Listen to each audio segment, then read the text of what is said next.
অন্তর্বর্তী সরকারের ভুলে গ্যাস বিদ্যুৎ সংকট, হারিকেন হাতে হঠকারী রাজনীতিতে বিরোধী দল, দুঃখ প্রকাশ করে সমাধানের ঘোষণা প্রধানমন্ত্রীর। উন্নয়ন কর্মসূচি নিয়ে আজ কিশোরগঞ্জ যাচ্ছেন প্রধানমন্ত্রী। যোগ দেবেন ফ্যামিলি কার্ড ও ধর্মগুরুদের মাসিক ভাতা প্রদান অনুষ্ঠানে। জেলায় উৎসবের আমেজ। বন্ধ হওয়া ঢাকার বৃত্তাকার নৌপথ, আপাতত গাবতলী সদরঘাট রুটে ওয়াটার বাস চালানোর পরিকল্পনা। দূষণমুক্ত নদী, উন্নত জলযান নিশ্চিতের পরামর্শ। এবং লোডশেডিং এর প্রভাব মৌলভীবাজারের চা শিল্পে ব্যাহত হচ্ছে পাতা প্রক্রিয়াজাতকরণ ও উৎপাদন। কারখানা খরচ বাড়ার পাশাপাশি পণ্যের গুণগত মান নষ্ট হওয়ার আশঙ্কা।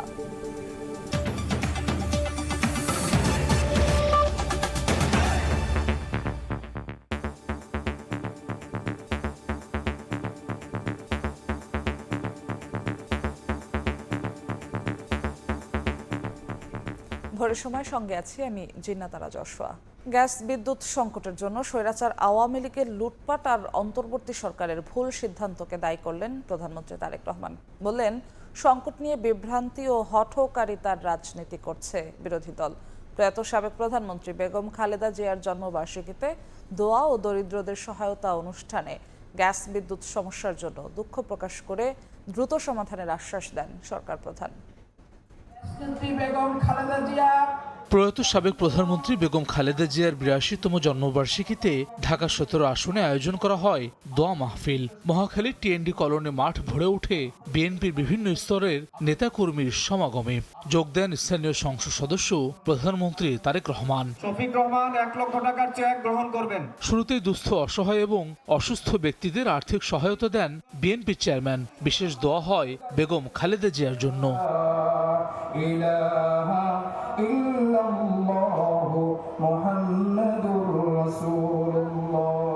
বিদ্যুৎ এবং গ্যাস সংকটের জন্য দেশবাসীর কাছে দুঃখ প্রকাশ করেন সরকার প্রধান। সংকটের পেছনে আওয়ামী লীগের লুটপাট এবং অন্তর্বর্তী সরকারের ভুল সিদ্ধান্তের সমালোচনা করেন তিনি। এই দেশকে বিধ্বস্ত করে রেখে গিয়েছিল ফ্যাসিবাদ। এই দেশকে অর্থনীতিকে শুরু করে প্রত্যেকটি ব্যবস্থাকে ফোকলা করে রেখে গিয়েছে এই ফ্যাসিবাদ। একটি ব্যবস্থা না হয়েছিল আরেকটি জাহাজের, কিন্তু অন্তর্বর্তীকালীন সরকার সেটিকে ক্যান্সেল করে দিয়ে গিয়েছে, যার ফলে আজকে দুইটি জাহাজের একটিতে হঠাৎ করে দুর্ঘটনা ঘটে যাওয়ার কারণে আজকে গ্যাসের এই সমস্যা দেখা দিয়েছে। আমরা এর মধ্যে এই কারিগরি ত্রুটি সারানো হয়েছে। আমি আশা করি ইনশাআল্লাহ আল্লাহর রহমত থাকলে আগামী কয়েকদিনের মধ্যে এই সমস্যা অনেকাংশে গ্যাসের সমস্যা কমে আসবে। প্রিয় ভাই বোনেরা, সমগ্র বাংলাদেশে মানুষ যে বিদ্যুতের কষ্ট পাচ্ছেন, আমি আন্তরিকভাবে তার জন্য দুঃখ প্রকাশ করছি। কিন্তু এই সরকার আপনাদের সরকার, এবং আমরা কাজ করছি যত দ্রুত সম্ভব মানুষকে এই কষ্টের হাত থেকে রক্ষা করার জন্য। স্বৈরাচার সরকারের মতো গ্যাস এবং বিদ্যুতের সংকট নিয়ে বিরোধী দল বিভ্রান্তির রাজনীতি করছে অভিযোগ করে এ সমস্যা সমাধানে সুনির্দিষ্ট পরিকল্পনা থাকলে তা উপস্থাপনের চ্যালেঞ্জ ছুড়ে দেন প্রধানমন্ত্রী। একটি রাজনৈতিক দলের কিছু সদস্যরা প্রতিবাদ করছে গ্যাস দে, বিদ্যুৎ দে, পিছনে ফ্যানের বাতাস খাচ্ছে আর সামনে বলছে বিদ্যুৎ চাই, বিদ্যুৎ চাই। এই হচ্ছে তাদের হঠকারিতা।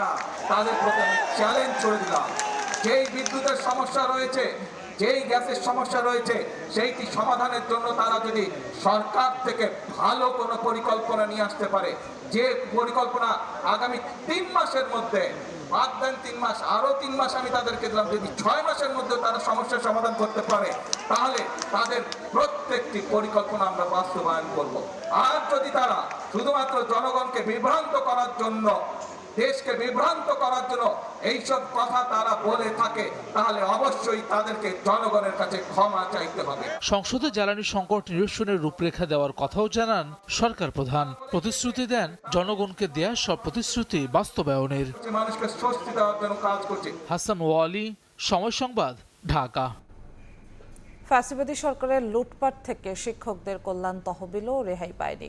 অবসর ও কল্যাণ ভাতার জন্য জাতি গঠনের কারিগরদের ঘুষ দিতে বাধ্য করা হয়েছিল। অবসরপ্রাপ্ত শিক্ষকদের ভাতার চেক তুলে দিয়ে কথা বলেছেন প্রধানমন্ত্রী তারেক রহমান। ভোগান্তি দূর করতে সচেষ্ট থাকার আশ্বাস তার।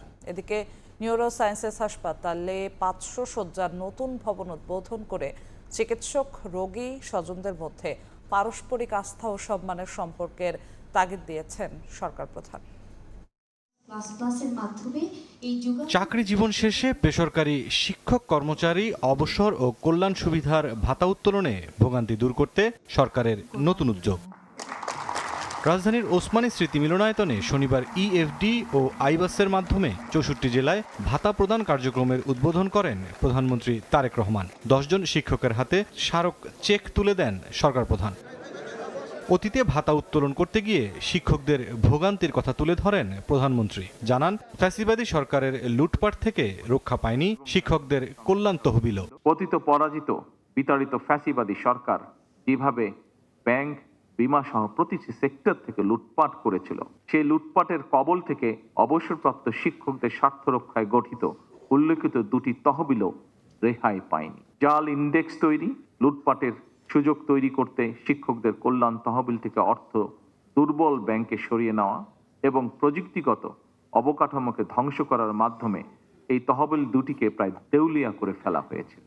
ফ্যাসিবাদী চক্রের লুটপাটের কারণে অবসরপ্রাপ্ত শিক্ষক শিক্ষিকাগণ 2022 সাল থেকে এই তহবিল হতে কোনো টাকাই পাচ্ছিলেন না। মধ্যস্বত্বভোগীর কারণে অবসরপ্রাপ্ত শিক্ষকরা যেন আর ভোগান্তিতে না পড়েন সেদিকে সরকারের নজর আছে বলেও জানান প্রধানমন্ত্রী। যতদিন আপনাদের নির্বাচিত বর্তমান সরকার রাষ্ট্র পরিচালনার দায়িত্বে থাকবে, ইনশাল্লাহ আমাদের সর্বোচ্চ প্রচেষ্টা থাকবে অবসরকালীন সুবিধার টাকা পেতে আপনাদেরকে আর অফিসে অফিসে ঘুরতে হবে না, আর কোনো ভোগান্তি আপনাদেরকে পোহাতে হবে না এই সংক্রান্ত বিষয়। এদিকে রাজধানীর আগারগাঁওয়ে ন্যাশনাল ইনস্টিটিউট অফ নিউরোসায়েন্সেস ও হাসপাতালের সম্প্রসারিত 500 শয্যা বিশিষ্ট নতুন ভবন উদ্বোধন করেন প্রধানমন্ত্রী। ফলক উন্মোচনের পর মোনাজাত ও হাসপাতাল প্রাঙ্গণে গাছের চারা রোপণ করে ঘুরে দেখেন হাসপাতালের কার্যক্রম। পরে আলোচনায় প্রধানমন্ত্রী বলেন, প্রযুক্তি রোগ শনাক্ত করতে পারে, তবে রোগীর প্রতি চিকিৎসকের মানবিক হওয়ার বিকল্প নেই। প্রযুক্তি রোগ শনাক্ত করতে পারে, কিন্তু রোগীর ভয়, উদ্বেগ এবং মানসিক কষ্ট বুঝে তাকে আশ্বস্ত করার ক্ষেত্রে চিকিৎসকদের মানবিক আচরণের বিকল্প নেই। চিকিৎসক, রোগী এবং রোগীর উদ্বিগ্ন স্বজন, এই তিনটি পক্ষের মধ্যে পারস্পরিক আস্থা, সম্মান এবং সহানুভূতির সম্পর্ক বজায় থাকা অত্যন্ত জরুরি। প্রান্তিক মানুষের কাছে সাশ্রয়ী ও মানসম্পন্ন চিকিৎসা সেবা পৌঁছে দিতে সরকার কাজ করছে বলেও জানান প্রধানমন্ত্রী। দরিদ্র জনগোষ্ঠী এবং প্রান্তিক মানুষের কাছে সাশ্রয়ী ও মানসম্মত চিকিৎসা পৌঁছে দেওয়ার লক্ষ্যে বর্তমান সরকার বিভিন্ন পদক্ষেপ গ্রহণ করছে। আগামী অক্টোবরে শিশুদের জন্য 5টি বিশেষায়িত হাসপাতাল চালু করা হবে বলেও জানান প্রধানমন্ত্রী। কেউ অর্থ অভাবে স্বাস্থ্য সেবা থেকে ইনশাল্লাহ বঞ্চিত হবে না। মুরসালিন হক জুনায়েদ, সময় সংবাদ, ঢাকা। আজ কিশোরগঞ্জ যাচ্ছেন প্রধানমন্ত্রী তারেক রহমান। জাতীয় মৎস্য পক্ষের উদ্বোধন করবেন সরকার প্রধান। 3 উপজেলায় ফ্যামিলি কার্ড বিতরণ, ধর্মগুরুদের মাসিক সম্মানী ভাতা প্রদান সহ কয়েকটি অনুষ্ঠানে অংশ নেবেন তিনি। প্রধানমন্ত্রীর সফর ঘিরে জেলায় বিরাজ করছে উৎসবের আমেজ। নূর মোহাম্মদের পাঠানো তথ্য, রুবেল হোসাইনের ছবি নিয়ে রিপোর্ট। প্রধানমন্ত্রীর দায়িত্ব নেয়ার পর প্রায় প্রতি সপ্তাহেই ঢাকার বাইরে সফর করছেন তারেক রহমান। রোববার সকালে কিশোরগঞ্জ সফরে যাচ্ছেন সরকার প্রধান। প্রথমবারের মতো ঢাকার বাইরে অনুষ্ঠিত হতে যাচ্ছে জাতীয় মৎস্য পক্ষের উদ্বোধনী অনুষ্ঠান। কিশোরগঞ্জের কটিয়াদীর আচমিতা জর্জ ইনস্টিটিউশন মিনি স্টেডিয়ামে অনুষ্ঠানের উদ্বোধন করবেন প্রধানমন্ত্রী তারেক রহমান। এদিন সকাল 11:30টায় পাকুন্দিয়া উপজেলার মির্জাপুর চেয়ারম্যান বাড়ি ঘাটে ব্রহ্মপুত্র নদে মাছের পোনা অবমুক্ত করবেন প্রধানমন্ত্রী। পরে জাতীয় মৎস্য পক্ষের উদ্বোধন ও পুরস্কার বিতরণ অনুষ্ঠানে যোগ দেবেন তিনি। বিকেলে শহরের পুরাতন স্টেডিয়ামে ফ্যামিলি কার্ড বিতরণ ও বিভিন্ন ধর্মীয় উপাসনালয়ে কর্মরতদের সম্মানী প্রদান কার্যক্রমেরও উদ্বোধন করবেন সরকার প্রধান। প্রধানমন্ত্রীর সফর ঘিরে বিরাজ করছে উৎসবের আমেজ। খুব আনন্দিত এবং উদ্বেলিত। আমরা অপেক্ষা করতেছি কখন এই মহেন্দ্রগণটা আসবে। কিশোরগঞ্জের 6টি সংসদীয় আসনের যে উন্নয়ন পরিকল্পনা বর্তমান সরকার গ্রহণ করেছে তা আরও বেশি বেগবান হবে, আরও বেশি ত্বরান্বিত হবে। উনি যে দিক নির্দেশনা দিবেন দলের প্রধান হয়ে আমরা সেভাবেই কাজ করব। এটা আমাদের জন্য অত্যন্ত আনন্দিত একটা মুহূর্ত হবে। প্রশাসনের পক্ষ থেকে নেওয়া হয়েছে সব ধরনের প্রস্তুতি। প্রধানমন্ত্রীর সফর ঘিরে জেলার সার্বিক উন্নয়নের পাশাপাশি দলীয় নেতাকর্মীরা উজ্জীবিত হবেন বলে মনে করেন জনপ্রতিনিধিরা। কিশোরগঞ্জের হাওর বাওর অঞ্চলে এই দেশে এই এলাকাতে মাছের চাষ হয় খুব বেশি, বিশেষ করে ময়মনসিংহ এই অঞ্চলগুলোতে। উনি অ্যাড্রেস করতে চাচ্ছেন যে আপনারা যে মাছ চাষ করেন, আমি আপনাদেরকে ধন্যবাদ জানানোর জন্য আসছি। সাধারণ মানুষের মাঝেও একটা ব্যাপক উৎসাহ উদ্দীপনা লক্ষ্য করা যাচ্ছে এবং মূলত ওনার আগমনটা কৃষকদের উন্নয়নের জন্য ব্যাপক সহায়ক হবে। প্রধানমন্ত্রীর সফরের বিভিন্ন ভেন্যু পরিদর্শন করে সার্বিক প্রস্তুতি তদারকি করছেন দলের কেন্দ্রীয় নেতারা। জেলা প্রশাসন, পুলিশ প্রশাসন সহ সকল স্তরের সরকারি কর্মকর্তারা এবং আমাদের দলীয় নেতাকর্মী সকলে মিলে আমরা এই কাজগুলো সম্পন্ন করছি, যাতে মাননীয় প্রধানমন্ত্রীর সফরটা সুন্দর হয়। কর্মসূচি শেষে রোববার সন্ধ্যায় সড়ক পথে ঢাকায় ফিরবেন প্রধানমন্ত্রী তারেক রহমান। সময় সংবাদ, কিশোরগঞ্জ। ৮২তম জন্মদিনে সাবেক প্রধানমন্ত্রী ও বিএনপি চেয়ারপারসন বেগম খালেদা জিয়াকে শ্রদ্ধা ভালোবাসায় স্মরণ করল জাতি।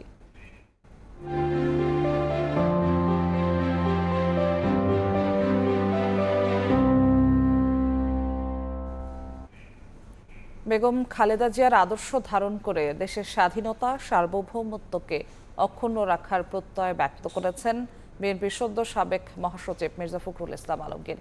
প্রয়াত বিএনপি চেয়ারপারসন বেগম খালেদা জিয়ার ৮২তম জন্মবার্ষিকী উপলক্ষে নয়াপল্টনে দলের কেন্দ্রীয় কার্যালয়ে দোয়া ও মিলাদ মাহফিলে বক্তব্য রাখেন তিনি। বলেন, বিএনপির গণতান্ত্রিক রাজনৈতিক কারিগর বেগম খালেদা জিয়া।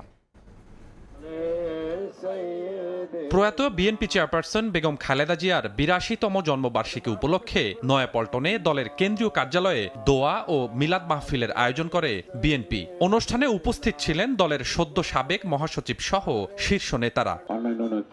দেশের গণতান্ত্রিক লড়াইয়ে বেগম খালেদা জিয়া একমাত্র আদর্শ বলে মন্তব্য করেন বিএনপি নেতারা। খালেদা জিয়া শহীদ জিয়ার মতো, তাই মাটি যতক্ষণ আছে, মাটির উপর যতক্ষণ আছি, ততক্ষণ তার আদর্শ পালনের মধ্য দিয়ে তাকে সম্মানিত করতে চেষ্টা করব।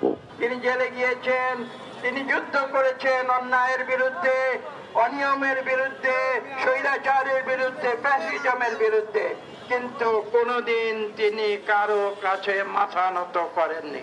বিএনপির সিনিয়র যুগ্ম মহাসচিব রুহুল কবির রিজভী বলেন, দেশের স্বাধীনতা ও রাজনৈতিক অধিকার যখন হরণ করা হচ্ছিল, তখন রুখে দাঁড়িয়েছিলেন আপসীর নেত্রী বেগম খালেদা জিয়া। দল ক্ষমতায় এসেছে বলে আপসীর নেত্রীর নীতি ও আদর্শ ভুলে যাওয়া যাবে না বলে মন্তব্য করেন আমির খসরু মাহমুদ চৌধুরী। দেশের সামগ্রিক অধিকার হরণ হয়েছে, তখনই তিনি রুখে দাঁড়িয়েছেন, অমিত বিক্রমে তিনি দাঁড়িয়েছেন জনগণের কাতারে, জনগণের সম্মুখ। এর জন্য গণবিরোধী শক্তি তার উপর চালিয়েছিল নিপীড়ন, নির্যাতন। আজকে দল ক্ষমতায় আসছে, জীবন সব সহজ হয়ে গেছে, এটা মনে করার কোনো কারণ নাই। মাননীয় প্রধানমন্ত্রী জনাব তারেক রহমান সাহেব যে কর্মসূচি পালন করার সিদ্ধান্ত নিয়েছেন, যেটা এগিয়ে যাচ্ছেন, আমরা সবাই মিলে সেটাকে যদি বাস্তবায়ন করতে পারি, তাহলে দেশনেত্রী বেগম খালেদা জিয়ার জীবন সার্থক হবে। বেগম জিয়ার আদর্শ ধারণ করে দেশের স্বাধীনতা ও সার্বভৌমত্বকে অক্ষুণ্ণ রাখার প্রত্যয় ব্যক্ত করেন বিএনপির সদ্য সাবেক মহাসচিব মির্জা ফখরুল ইসলাম আলমগীর। বলেন, বিএনপির গণতান্ত্রিক রাজনৈতিক কারিগর বেগম খালেদা জিয়া। আমরা সবাই এই শপথ নেব যে বিএনপিকে আমরা সত্যিকার অর্থেই এমন একটা গণতান্ত্রিক দলে পরিণত করতে চাই, যে সত্যিকার অর্থেই বাংলাদেশকে নেতৃত্ব দিতে সক্ষম হবে, দলকে শক্তিশালী করবে এবং বাংলাদেশের স্বাধীনতার সার্বভৌমত্বকে অক্ষুণ্ণ রাখবে। প্রয়াত বিএনপি চেয়ারপারসন বেগম খালেদা জিয়ার আত্মার মাগফিরাত কামনায় দোয়া ও মিলাদ মাহফিলে শীর্ষ নেতারা ছাড়াও অংশ নেন দলের বিভিন্ন অঙ্গ ও সহযোগী সংগঠনের নেতাকর্মীরাও। স্বপন আহমেদ, সময় সংবাদ, ঢাকা। গণতন্ত্র ও সমৃদ্ধির জন্য বেগম খালেদা জিয়ার নেতৃত্ব তুলনাহীন। তার আদর্শে সমৃদ্ধ দেশ গড়তে কাজ করার প্রত্যয় জানিয়েছেন মুক্তিযুদ্ধ বিষয়ক মন্ত্রী আহমেদ আজম খান। বিএনপির সাবেক চেয়ারপারসনের জন্মদিনে জাতীয় প্রেস ক্লাবে আলোচনা সভায় তিনি বলেন, বিএনপি দেশের জন্য কাজ করলেও বিরোধী দল মাত্র 5 মাসেই সরকারকে ব্যর্থ অভিযোগ করে অস্থির রাজনীতি শুরু করেছে। প্রধানমন্ত্রীর ভারত সফর নিয়ে বিরোধী দলের অভিযোগ প্রসঙ্গে বিএনপি নেতা মোয়াজ্জেম হোসেন আলাল বলেন, অভিন্ন নদীর পানি বন্টন, সীমান্ত হত্যা বন্ধ সহ বিভিন্ন সমস্যা সমাধানে ভারত সফরে আপত্তি থাকার কথা নয়।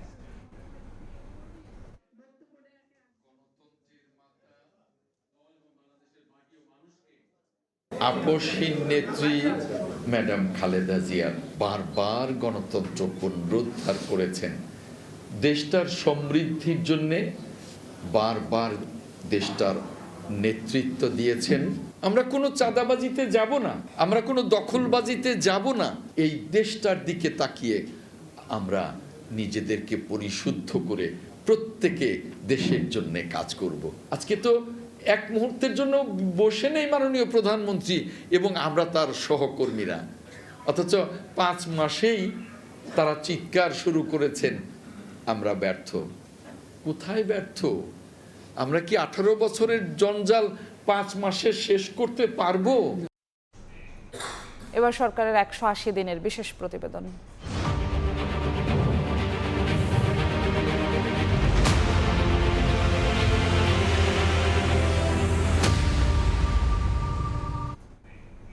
সরকারের দেয়া নির্বাচনী ইশতেহার বাস্তবায়নের পথে ভাগ্য বদলাতে শুরু করেছে কৃষকের। 2 কোটি কৃষক কার্ড দেওয়ার কার্যক্রমে নিবন্ধনের আওতায় এসেছেন 11,65,000 জন।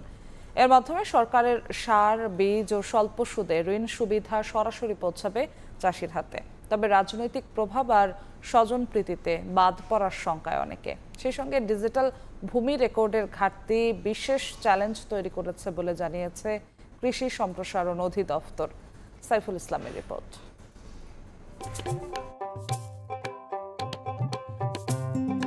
বিএনপির নির্বাচনী ইশতেহারে কৃষি ও কৃষককে শক্তিশালী করতে দ্বিতীয় সর্বোচ্চ গুরুত্ব পায় কৃষক কার্ড দেয়ার প্রতিশ্রুতি, যা বহন করবে একজন কৃষকের সমন্বিত ডিজিটাল ও একটি ব্যাংকিং পরিচয়। মাননীয় প্রধানমন্ত্রীর কাছ থেকে সরকার গঠনের পর পহেলা বৈশাখ টাঙ্গাইলের শহীদ মারুফ স্টেডিয়ামে কৃষক কার্ডের প্রাক পাইলটিং কার্যক্রম উদ্বোধন করেন প্রধানমন্ত্রী তারেক রহমান। প্রথম ধাপে এই স্মার্ট সিস্টেমের অন্তর্ভুক্ত হয় 11 উপজেলার প্রায় 22,065 জন কৃষক। পার্টনার প্রকল্পের ডিপিপির তথ্য বলছে দেশে কৃষকের সংখ্যা 2,27 লাখ। চলতি বছরের মধ্যে 47 লাখ কৃষককে কার্ডের আওতায় আনার পরিকল্পনা সরকারের, যার মাধ্যমে ন্যায্য মূল্যে সার, বীজ, কীটনাশক, স্বল্প সুদে কৃষি ঋণ সহ কৃষকরা পাবেন নানা সুবিধা। রাজনৈতিক প্রভাব ও স্বজনপ্রীতিতে যেন প্রকৃত চাষিরা বাদ না পড়ে তা নিশ্চিতের দাবি তাদের। সার, বীজ যদি পাই, সরকার যদি আমার সহযোগিতা করে, আমি যেভাবে পাই কার্ডটা ওই সহযোগিতা করতে পারি। সার পাইলে, বীজ পাইলে, আমার টাকা পাইলে আমার অনেক উপকার হয়। ওইটা দিলে ভালো হবে, কিন্তু ওইটাও তো আবার সিন্ডিকেটের মধ্যে পড়ে যায়। দেখা গেছে কাঠ নিয়ে গেলে দিব না, তারপর এটা সরকার যদি ভালোভাবেই করে আমি মনে করি ভালো হবে। কৃষি সম্প্রসারণ অধিদপ্তর বলছে ইতোমধ্যে 11,65,000 জন কৃষক নিবন্ধনের আওতায় এসেছেন। তবে ডিজিটাল ভূমি রেকর্ড না থাকায় মাঠ পর্যায়ে তথ্য যাচাইয়ে কিছুটা বেগ পেতে হচ্ছে তাদের। আগামী ডিসেম্বরের মধ্যে সকল কৃষকের তথ্য কালেকশনের জন্য আসলে এখন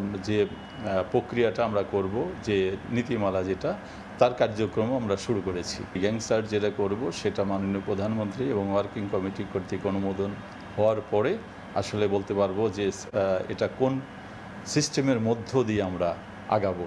এটা হয়তো আর 2-1 দিনের মধ্যেই আপনারা জানতে পারবেন।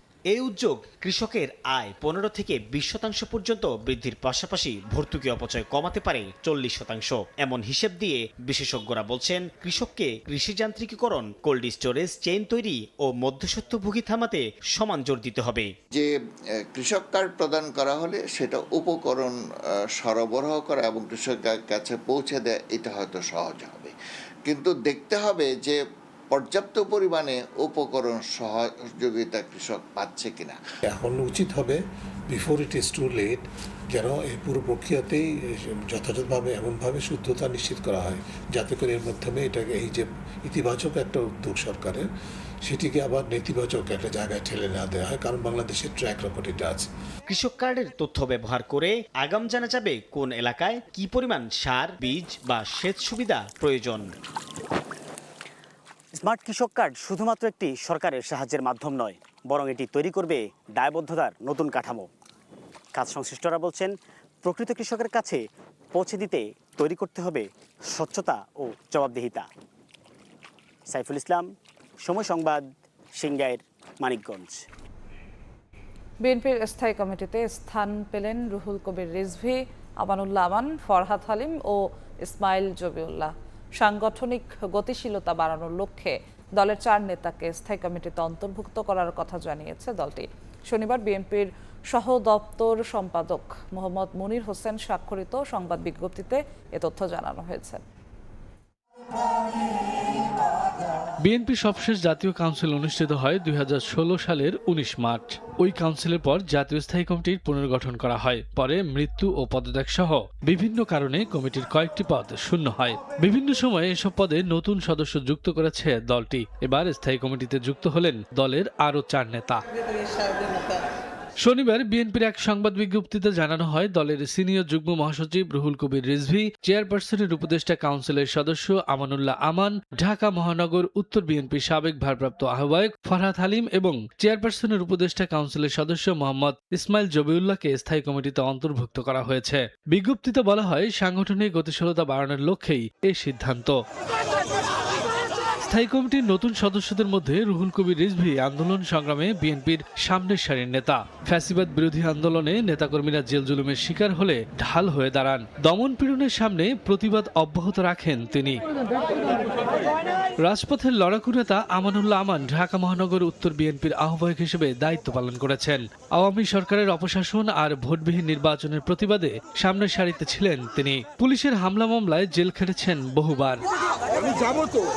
আমানুল্লাহ আমানের মতোই একই সাংগঠনিক ইউনিটের ভারপ্রাপ্ত আহ্বায়কের দায়িত্ব পালন করেছেন ফরহাদ হালিম। ইসমাইল জবিউল্লাহ বর্তমানে প্রধানমন্ত্রী জনপ্রশাসন বিষয়ক উপদেষ্টা হিসেবে দায়িত্ব পালন করছেন। ফ্যাসিবাদের সময় দলকে যখন নিশ্চিহ্ন করার চেষ্টা চালানো হয়েছে, তখন নেতাকর্মীদের পাশে থেকে সাংগঠনিক কাজ এগিয়ে নিয়েছেন তারা। নতুন মনোনীত স্থায়ী কমিটির সদস্যরা তাদের মেধা ও বিচক্ষণতার মাধ্যমে দলের সর্বোচ্চ নীতি নির্ধারণী ফোরামে সুনিশ্চিত পরামর্শ দেবেন বলে আশা প্রকাশ করেছে বিএনপি। শফিকুজ্জামান রুবেল, সময় সংবাদ, ঢাকা।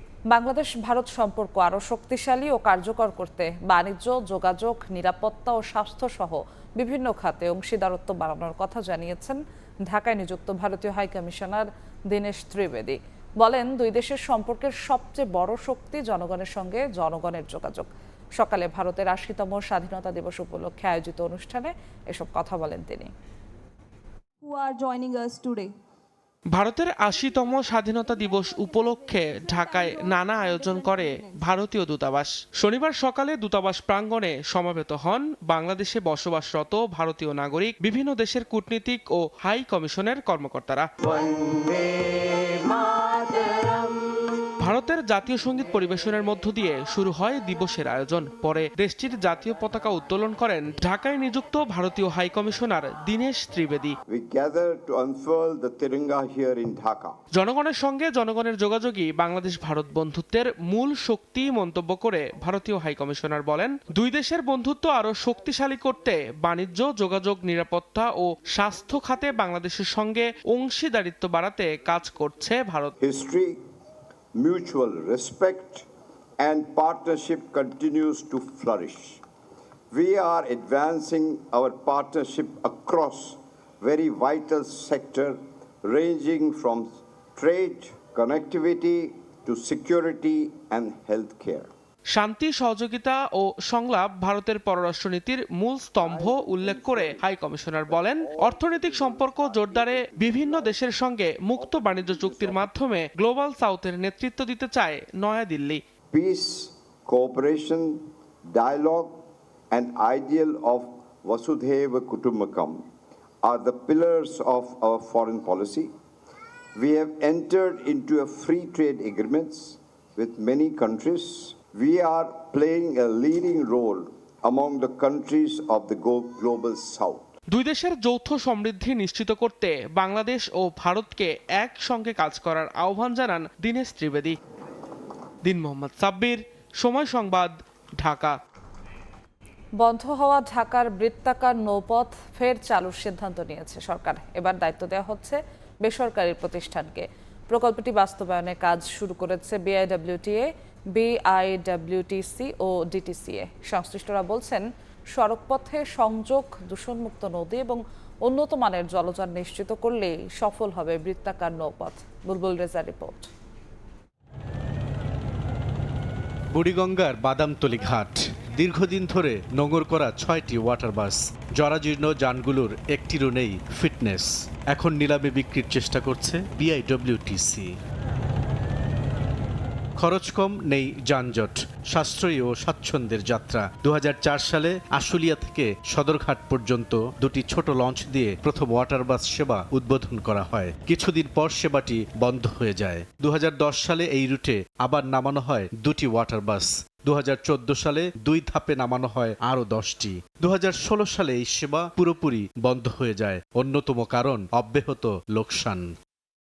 এই প্রকল্পে 2 ধাপে নৌপথ খনন, ল্যান্ডিং স্টেশন, টার্মিনাল সহ অবকাঠামো তৈরিতে ব্যয় হয় 83 কোটি টাকা।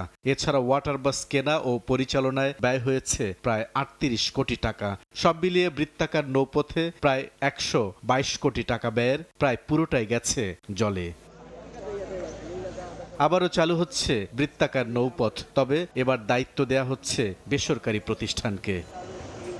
বিআইডব্লিউটিএ বলছে, নদী দূষণ রোধ, নৌপথের সঙ্গে সড়কে সংযোগ ও প্রচার বাড়ালে এই প্রকল্পের সফল বাস্তবায়ন সম্ভব। বিআইডব্লিউটিএ চেয়ারম্যান মহোদয় কয়েক দফা পরিদর্শন করছে। ঢাকা সমন্বিত যে সড়ক পরিবহন ব্যবস্থার সিনিয়র সচিব মহোদয় উনিও কিন্তু পরিদর্শন করছে, করিয়ে এই বিষয়গুলোর ত্রুটি বিচ্ছুতি ফাইন্ড আউট করতেছে এবং বিভিন্ন সংস্থাকে দেওয়া হচ্ছে যাতে করে এই কর্মসূচিটা বাস্তবায়ন করা যায়। বিশেষজ্ঞ বলছেন, পুরো বৃত্তাকার নৌপথ চালু করতে হলে ভেঙে ফেলতে হবে অনেকগুলো সেতু, কারণ সেতুগুলো নিচু। এজন্য প্রয়োজন দীর্ঘমেয়াদী পরিকল্পনা। বিগত সময় আমরা ব্যর্থ ছিলাম, কিন্তু আমাদের পরিকল্পনা গাফিলতি ছিল এবং সেই গাফিলতিটাকে আমরা অ্যাড্রেস না করেই কিন্তু বারংবার ভুল করে গিয়েছি।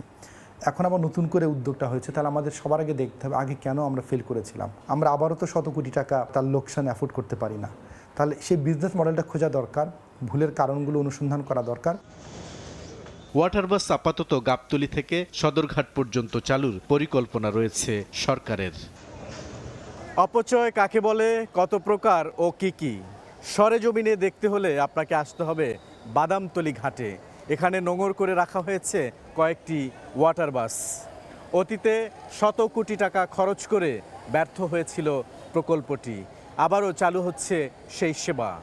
প্রশ্ন উঠেছে, এবার কি লাভের মুখ দেখতে পাবে প্রকল্পটি?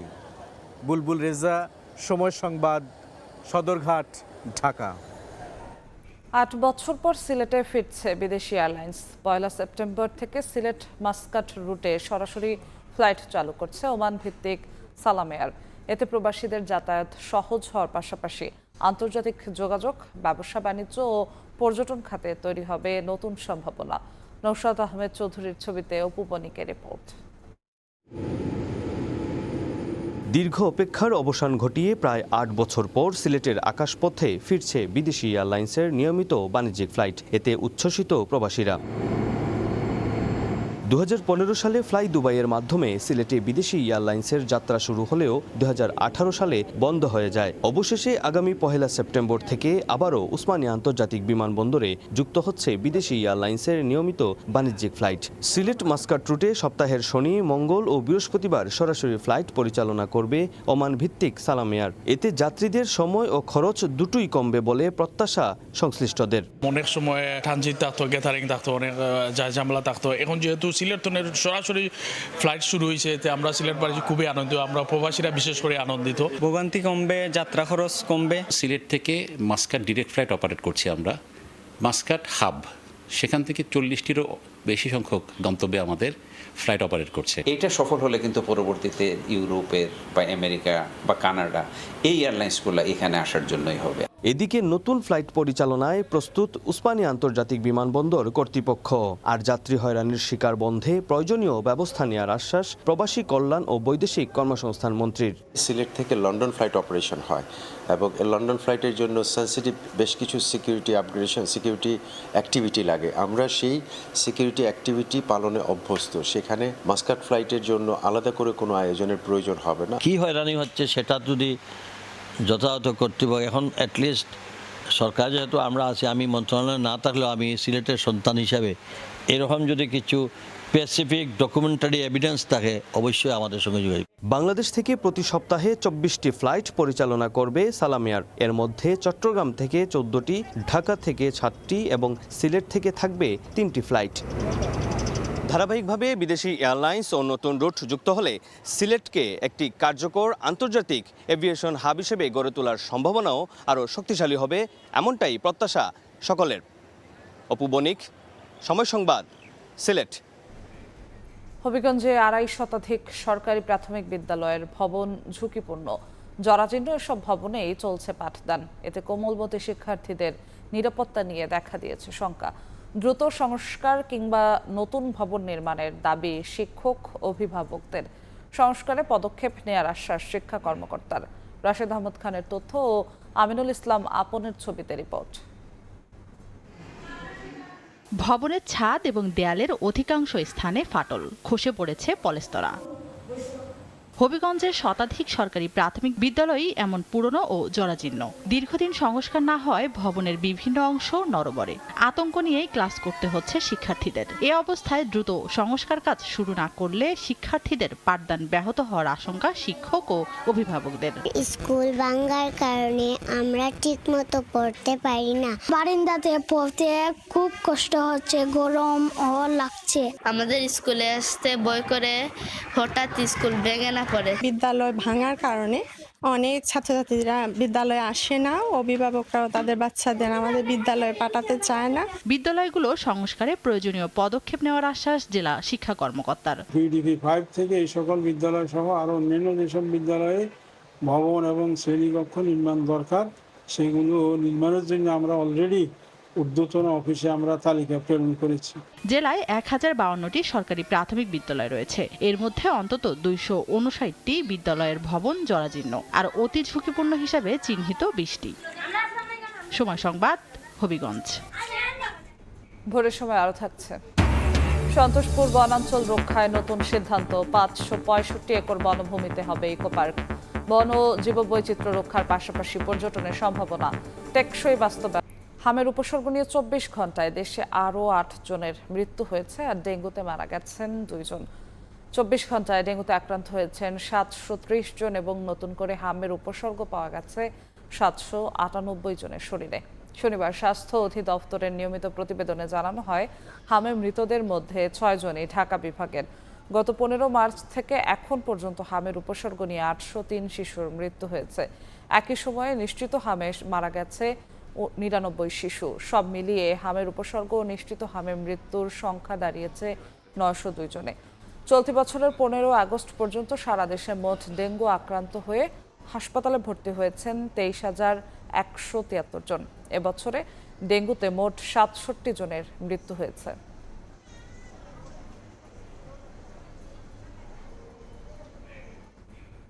বাংলাদেশে আশ্রয় নেওয়া 3 লাখের বেশি রোহিঙ্গাকে ফেরত নেবে মিয়ানমার সরকার। রাখাইনে নিরাপত্তা পরিস্থিতির উন্নতি হলে প্রত্যাবাসন প্রক্রিয়া শুরু হবে বলে জানিয়েছে দেশটি।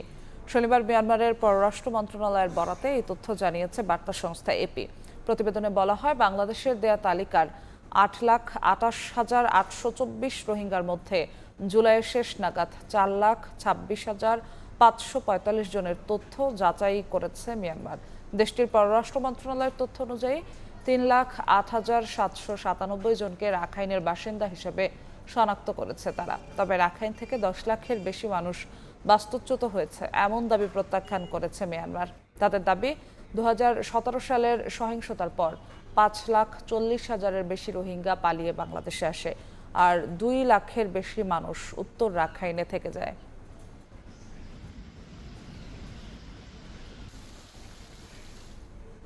ঝিনাইদহের সীমান্ত দিয়ে 4 জনকে পশিনের চেষ্টা করেছে বিএসএফ, তবে বিজিবি তা রুখে দিয়েছে। দুপুরে মহেশপুর সীমান্তের চাপাতলা মাজার এলাকায় 4 জনকে কাঁচাতারের বেড়া খুলে বাংলাদেশে ঠেলে পাঠানোর চেষ্টা করে বিএসএফ। বিষয়টি টের পেয়ে প্রতিহত করে খালিশপুর 58 বিজিবির কুসুমপুর বিওপির নিয়মিত টহল দল। তারা শূন্য লাইন থেকে ভারতের 150 গজ ভেতরে কলাবাগানে অবস্থান করছেন। এর মধ্যে 2 জন পুরুষ, 1 জন করে নারী ও শিশু রয়েছে।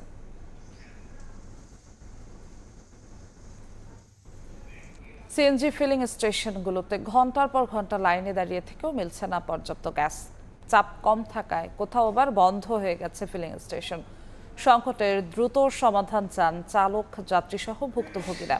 এদিকে গ্যাসের পূর্ণাঙ্গ চাহিদা মেটাতে অবকাঠামো নির্মাণে 2 বছর সময় লাগবে বলে জানিয়েছেন বাণিজ্যমন্ত্রী।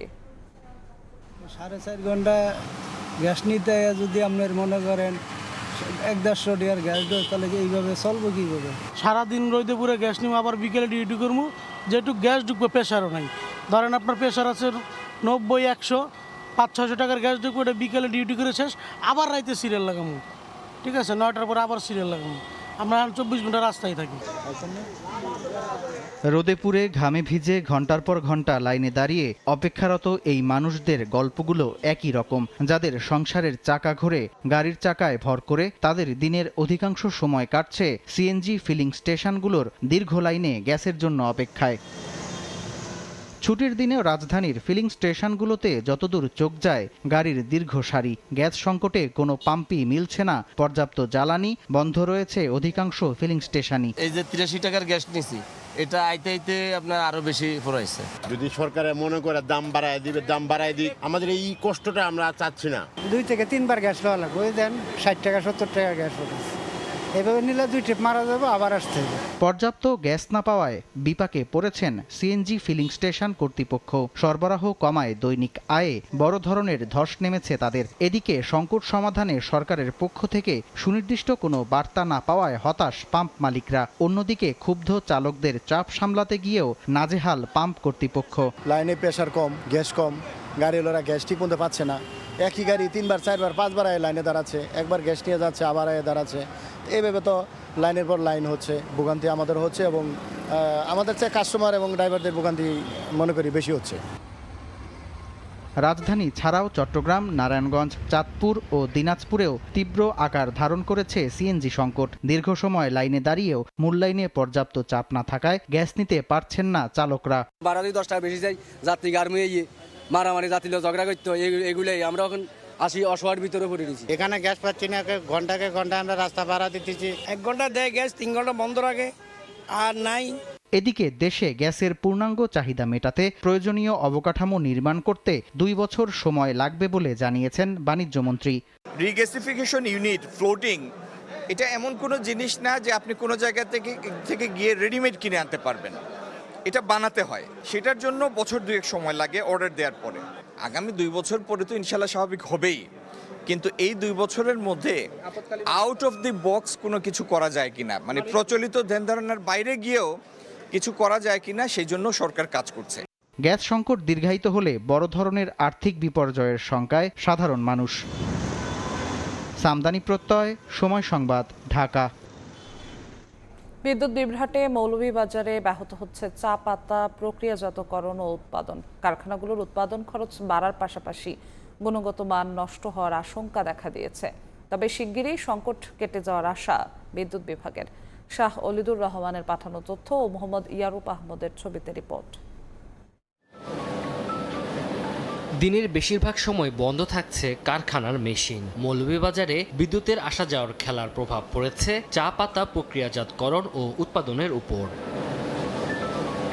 শ্রমিকরা জানান, বাগান থেকে কচি পাতা তোলার পর সরাসরি নেওয়া হয় কারখানায়। নির্দিষ্ট তাপমাত্রায় দ্রুত মেশিনের মাধ্যমে কচি পাতা কয়েক ধাপে প্রক্রিয়াজাত করতে হয়। পরে রোলিং মেশিন দিয়ে পাতাকে সম্পূর্ণভাবে ভেঙে গুঁড়ো করে আবারও শুকানোর কাজ করা হয়। এইসব ধাপ সম্পূর্ণ করতে গেলে নিরবিচ্ছিন্ন বিদ্যুৎ প্রয়োজন। অথচ সম্প্রতি ঘন ঘন বিদ্যুৎ বিভ্রাট ও লোডশেডিং এর কবলে জেলার ছোট বড় 93টি চা বাগান। ঠিকমতো সচল রাখা যাচ্ছে না কারখানা। প্রসেসিং করার সময় বারবার ঘন ঘন বিদ্যুৎ লোডশেডিং হচ্ছে। ওভারলোডের কারণে মোটর জ্বলে যায়, কারেন্ট যাওয়ার পরে জ্যাম লাগার কারণে, লোডশেডিং এর কারণে সেই ওয়েদারিংটা ঠিকমতো করা যায় না।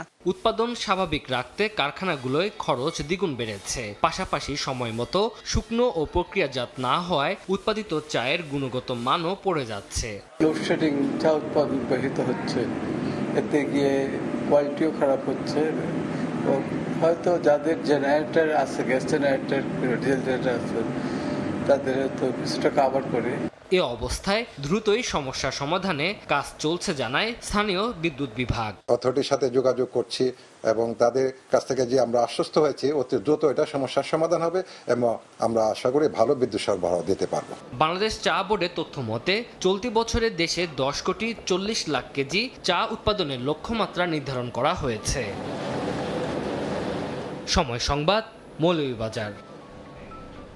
3 দফা গণনা করা হলো সিলেটের হজরত শাহজালাল রহমাতুল্লাহ আলাইহি মাজারে দান করা অর্থ। 3টি বড় ডেক ও 2টি দান বাক্সে 34 দিনে 70,88,672 টাকার পাশাপাশি মিলেছে বৈদেশিক মুদ্রা। 2 ভরির বেশি স্বর্ণ ও 1 ভরির বেশি রূপা। ছোট বড় নোট ভর্তি ড্যাগের সিলগালা খুলে বস্তায় ভরে নিয়ে আসা হয় দরগা মসজিদ প্রাঙ্গণে। পরে সবার সামনে ঢালা হয় টাকা, শুরু হয় গণনা। এভাবে তৃতীয়বারের মতো প্রকাশ্যে গণনা করা হলো সিলেটের হযরত শাহজালাল রহমতুল্লাহি আলাইহির মাজারে দান করা অর্থ।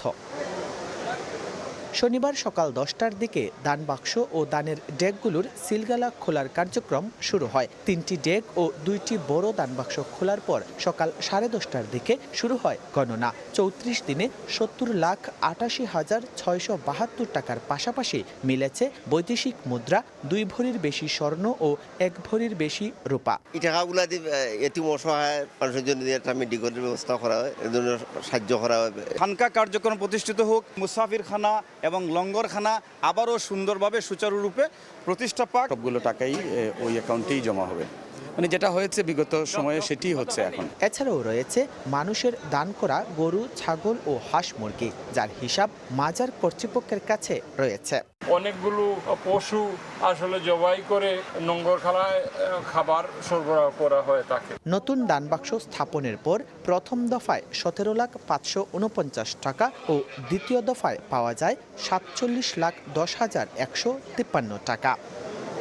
জয়ন্ত কুমার দাস, সময় সংবাদ, সিলেট। মোবাইল ফোন সেবায় কল ড্রপ কমিয়ে আনা এবং ইন্টারনেটের গতি বাড়াতে সরকারকে তরঙ্গের দাম কমানোর প্রস্তাব দিয়েছে অপারেটররা।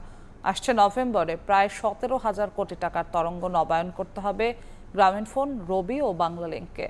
অপারেটরদের প্রস্তাব বিবেচনায় নিয়ে দেন দরবার করছে টেলিযোগাযোগ মন্ত্রণালয়। প্রধানমন্ত্রীর টেলিযোগাযোগ উপদেষ্টা জানান, 300 টাকা সিম কর প্রত্যাহারে সরকার 1200 কোটি টাকা রাজস্ব হারিয়েছে, অথচ গ্রাহক সুফল পাচ্ছে না বলে অভিযোগ উঠেছে।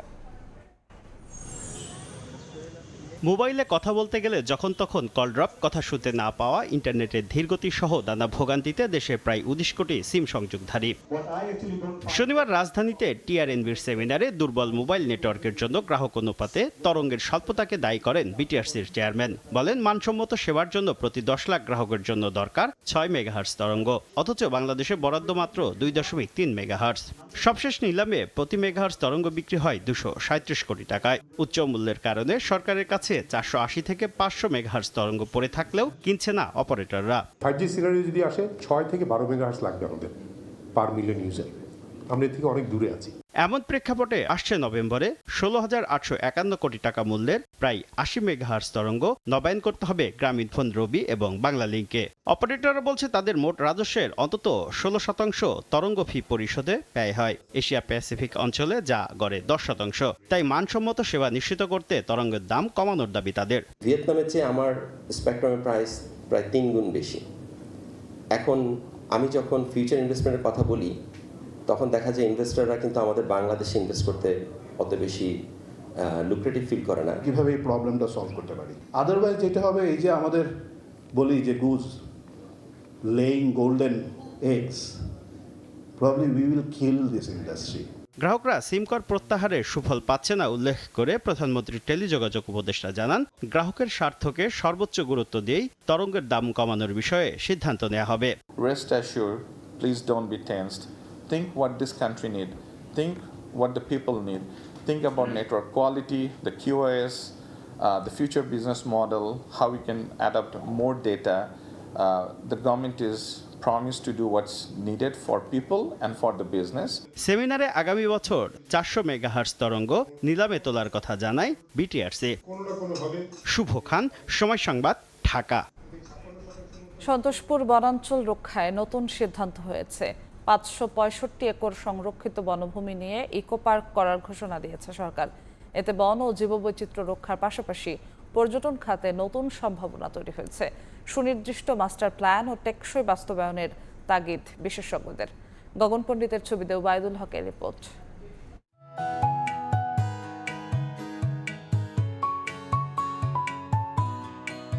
সবুজের সমারোহ আর শালগজারের অপরূপ সৌন্দর্যে ঘেরা ময়মনসিংহের ফুলবাড়িয়ার সন্তোষপুর বনাঞ্চল। একসময় এখানে ৩,৫০০ একরের বেশি শালগজারের প্রাকৃতিক বন ছিল, তবে গত ৩.৫ দশকে সেই পরিমাণ কমে দাঁড়িয়েছে মাত্র ৫০ একরে। বনের বড় অংশে এখন সামাজিক বনায়ন, রাবার ও আগর বাগান, কোথাও আবার চাষ হচ্ছে আনারস, হলুদ, কলা ও লেবু। একসময় সন্তোষপুরে বিচরণ ছিল নানা বন্য প্রাণীর। বন সংকুচিত হওয়ার সঙ্গে কমেছে তাদের আবাসস্থল। এখন টিকে আছে কেবল ৪ শতাধিক বানর। এতে ক্ষুব্ধ স্থানীয়রা। তবে বন নিয়ে নতুন সিদ্ধান্ত নিয়েছে সরকার। সম্প্রতি ৫৬৫.৪৫ একর সংরক্ষিত বনভূমি নিয়ে সন্তোষপুর ইকো পার্ক ঘোষণা করায় বন ও জীববৈচিত্র্য রক্ষা এবং পর্যটন খাতে খুলেছে সম্ভাবনার নতুন দুয়ার। নানান জাতীয় গাছ মাছ আছিল, কাইকা, সেগুন, গজারি, আজুগি, হিদা। ছোটোকালে যখন এই বিডিও অফিসে আসতাম তখন দেখতাম যে অনেক হরিণ টরিণ ছিল। সত্যিকার অর্থে এগুলো আমরা উপভোগ করার জন্য আমরা আসতাম। নিরাপত্তা জোনের ভিতরে যখন চলে আসবে তখন এই আয়তনের ভিতরে, এই চৌহদ্দির ভিতরে, বাউন্ডারির ভিতরে যে সমস্ত গাছপালা এবং কি জীববৈচিত্র্য প্রাণী অবস্থান করবে তারা এমনি নিরাপত্তা পাবে। ৯০ দশকে স্থানীয় ১,৫০০ কৃষককে অংশীদার করে এ বনে কৃষি বনায়ন ও সামাজিক বনায়ন শুরু হয়। এছাড়া ক্ষুদ্র নৃগোষ্ঠী সহ ১২টি পরিবারের বসতি রয়েছে বনের ভেতরে। ইকো পার্ক নিয়ে সচেতনতার ঘাটতিতে এসব পরিবার ও কৃষকদের মনে ছড়িয়ে পড়েছে উচ্ছেদ আতঙ্ক। তবে স্থানীয় সংসদ সদস্য বলছেন উচ্ছেদ নয়, স্থানীয়দের সঙ্গে নিয়েই বাস্তবায়ন হবে সরকারের উদ্যোগ।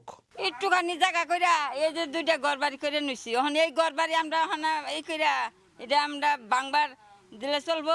উদ্যোগ নিছে এটা ঠিক আছে করুক, কিন্তু আমগর ক্ষতিটা যে না হয়। যারা ওখানকার বাসিন্দা আছে তাদেরকে সরকার অবশ্যই যথাযথভাবে তাদের বসতি সেখানে থাকবে, তাদেরকে সাথে নিয়েই তাদের অধিকারকে সংরক্ষণ করেই এখানে আসলে ইকো পার্ক হবে।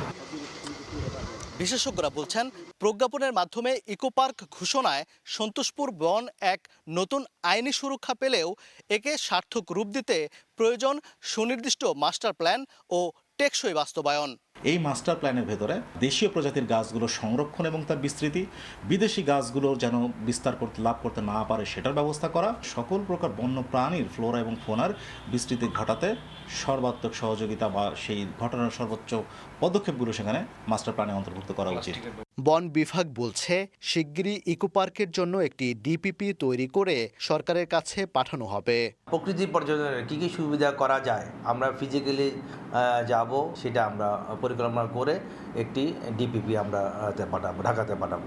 বন বিভাগের তথ্য মতে বানর ও প্রাকৃতিক সৌন্দর্য দেখতে সাধারণ দিনে ২০ থেকে ৫০ জন এবং ছুটির দিনে ৫০০ থেকে ১,০০০ দর্শনার্থীর আগমন ঘটে সন্তোষপুরে। ওবায়দুল হক, সময় সংবাদ, ময়মনসিংহ।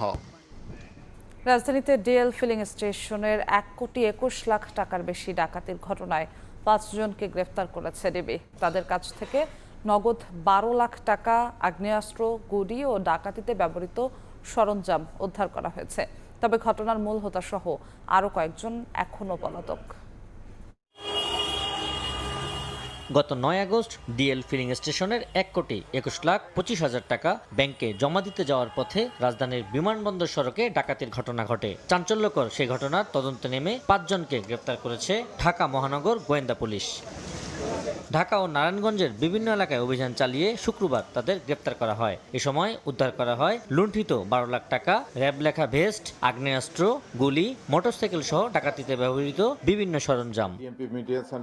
রাজধানীর ডিএমপি মিডিয়া সেন্টারে শনিবার সকালে এই বিষয়ে ব্রিফ করে ডিবি। দীর্ঘদিন পরিকল্পনার পরই চক্রটি এই ডাকাতি করে বলে জানানো হয়। এর আগেও বড় ধরনের ডাকাতির ঘটনায় তাদের সম্পৃক্ততার তথ্য পাওয়া গেছে বলে জানায় ডিবি। মোটরসাইকেল যোগে এবং মাইক্রোবাস যোগে বিভিন্ন আর্থিক প্রতিষ্ঠান থেকে নগদ টাকা এভাবে ছিনতাই করেছে। যারা মেন এর সঙ্গে জড়িত তারা একটা মেজর পোর্শন নিয়ে গেছে, যারা অস্ত্র সাপোর্ট দিয়েছে, যারা রেকি করেছে ভাগ পেয়েছে। তা বাকি আসামিদেরকে গ্রেপ্তার করলে ইনশাআল্লাহ আরো কিছু টাকা উদ্ধার হবে। গ্রেপ্তারকৃতদের বিরুদ্ধে একাধিক মামলা রয়েছে। চক্রটির মূল হোতা সহ আরো 6 থেকে 7 সদস্য এখনো পলাতক বলেও জানায় ডিবি। ঢাকা শহরে একাধিক ঘটনার সঙ্গে জড়িত আছে। আমরা যে সাগর বাড়িকে গ্রেপ্তার করেছি, আপনাকে বললাম যে তার বিরুদ্ধে 13টি মামলা রয়েছে। মূল যে মাস্টারমাইন্ড সে এখনো পলাতক আছে, তাকে ধরা হলে আরো বিস্তারিত জানা যাবে। বাকি টাকা উদ্ধার এবং বাকি আসামিদের গ্রেপ্তারের জন্য ঢাকা মহানগর পুলিশের তৎপরতা অব্যাহত আছে। এই ঘটনায় ডিএল ফিলিং স্টেশনের কারো সম্পৃক্ততা ছিল কিনা সেটিও খতিয়ে দেখছে পুলিশ। কারো জড়িত থাকার বিষয়ে এখনো আমরা কোনো তথ্য প্রমাণ পাইনি। আবু সাইদ নিশান, সময় সংবাদ, ঢাকা। মাদক ব্যবসায়ীদের কোনো দল নেই, সমাজ থেকে মাদক দূর করতে সরকার বদ্ধপরিকর বলে জানিয়েছেন রেল প্রতিমন্ত্রী হাবিবুর রশিদ হাবিব। বলেন, দলীয় পরিচয়ে কেউ মাদক কিংবা চাঁদাবাজিতে জড়িত হলে তার বিরুদ্ধে কঠোর ব্যবস্থা নেওয়া হবে। একই অনুষ্ঠানে ঢাকা দক্ষিণ সিটির প্রশাসক আব্দুস সালাম বলেন, গ্যাস বিদ্যুতের সংকট সমাধানে কাজ করছে সরকার, এজন্য সময় দরকার। আলোচনা সভার আগে রাজারবাগ কালীমাতা মন্দির এলাকায় বৃক্ষরোপণ কর্মসূচির উদ্বোধন করেন রেল প্রতিমন্ত্রী ও ডিএসসিসি প্রশাসক। বিএনপি নির্বাচনী ইশতেহার বাস্তবায়নের লক্ষ্যে পর্যায়ক্রমে সম্ভাব্য সব স্থানে বৃক্ষরোপণ করা হবে জানান আয়োজকরা। পরে জলাশয়ে মাছের পোনা মুক্ত করা হয়।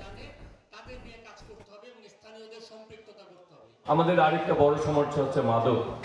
এই সমাজকে যদি মাদক মুক্ত করতে না পারি, তাহলে আমরা যতই উন্নয়ন করি না কেন, সমাজের মানুষকে নিরাপদ করা, মানুষকে চলাচলকে নিরাপদ করা, মানুষকে আস্থার জায়গায় নিয়ে আসা, এই কাজগুলি আমরা বাস্তবায়ন করতে পারবো না। মাননীয় প্রধানমন্ত্রী সন্ত্রাসের বিরুদ্ধে, চাঁদাবাজের বিরুদ্ধে, মাদকের বিরুদ্ধে সর্বোচ্চ অবস্থানে রয়েছে।